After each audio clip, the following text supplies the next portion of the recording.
Assalamualaikum warahmatullahi wabarakatuh. Perkenalkan, nama saya Nur Nabila Najwa dengan NIM 2042499. Saya Fatimah Harahap dengan NIM 204240102. Tujuan kami membuat video ini adalah untuk memenuhi tugas mata kuliah Akidah Akhlak dengan dosen pengampu Ibu Tika Sari, SPDI, MPD. Baiklah, kali ini kami akan membahas tentang kisah singkat Nabi Muhammad SAW. Pertama-tama kita akan masuk ke kelahiran Nabi Muhammad SAW. Nabi Muhammad SAW lahir di kota Mekah pada 12 Rabiul Awal tahun Gajah, yaitu 570 Masehi.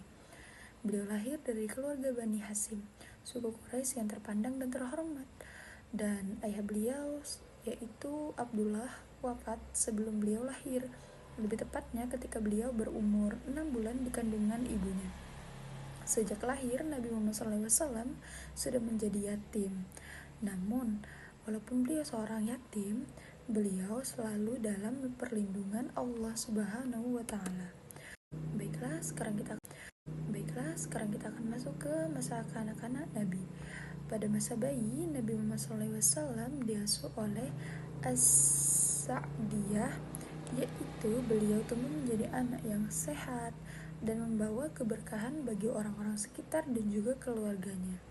Ketika berumur 6 tahun, ibunya Siti Aminah ikut meninggalkan Nabi Muhammad SAW.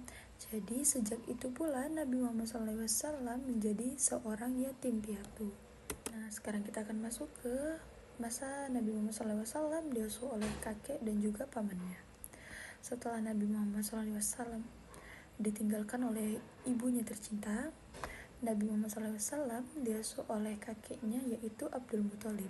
Namun sayangnya setelah beliau berumur 8 tahun, kakeknya pun ikut meninggal dunia, teman-teman. Jadi setelah beliau diurus selama 2 tahun oleh kakeknya pun ikut wafat. Lalu beliau diasuh oleh pamannya. Setelah kakeknya meninggal, beliau lanjut diasuh oleh pamannya yaitu Abu Talib, yang sangat menyayanginya dan juga sangat melindunginya. Sekarang kita akan masuk ke masa remaja Nabi Muhammad. Sejak remaja, Nabi Muhammad SAW dikenal memiliki akhlak yang sangat mulia. Beliau itu adalah salah satu remaja yang memiliki sifat yang sangat mulia, teman-teman. Dan beliau bekerja dan membantu pamannya dengan gigih tanpa mengeluh. Jadi beliau itu selalu membantu pamannya. Beliau ikut berdagang, beliau ikut mengembala. Intinya beliau itu tidak pernah mengeluh dan selalu bekerja untuk membantu pamannya. Nah, karena sikap kejujuran dan juga amanah beliau dijuluki dengan julukan Al-Amin, yang berarti orang yang dapat dipercaya.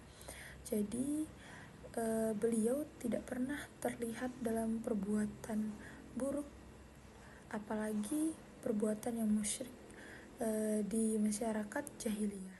Nah, sekarang kita akan membahas ketika Nabi Muhammad SAW berumur 25 tahun.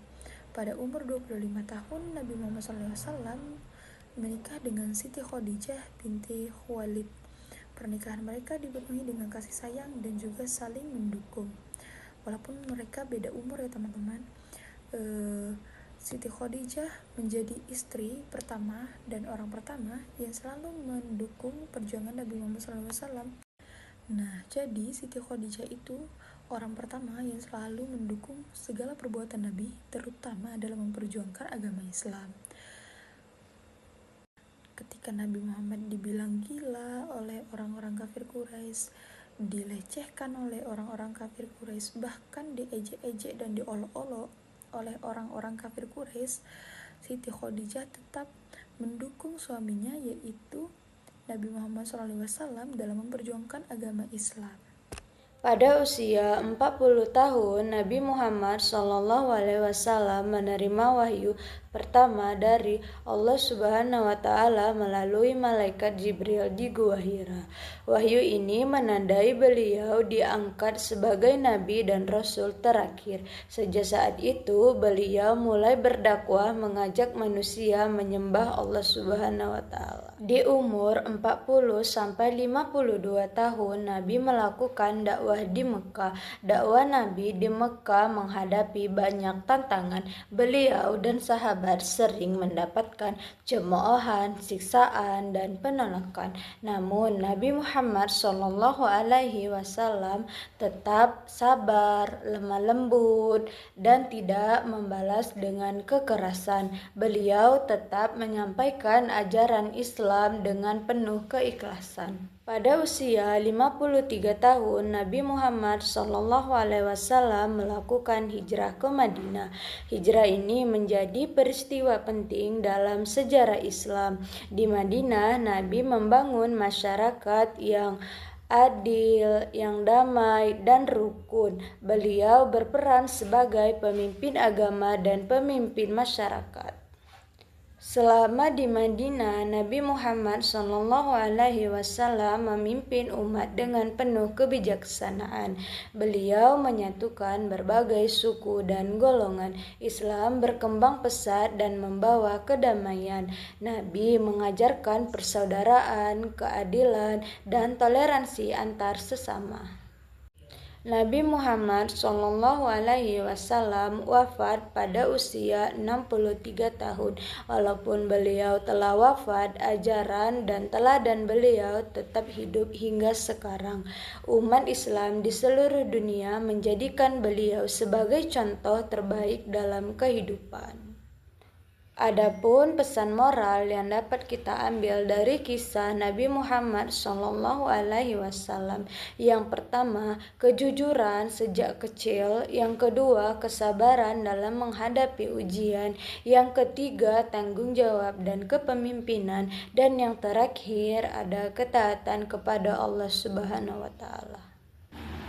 Baiklah, mungkin cuma itulah yang dapat kami sampaikan tentang cerita singkat kisah Nabi Muhammad SAW. Kurang dan lebihnya kami mohon maaf. Kami akhiri dengan wabillahi taufiq wal hidayah. Wassalamualaikum warahmatullahi wabarakatuh.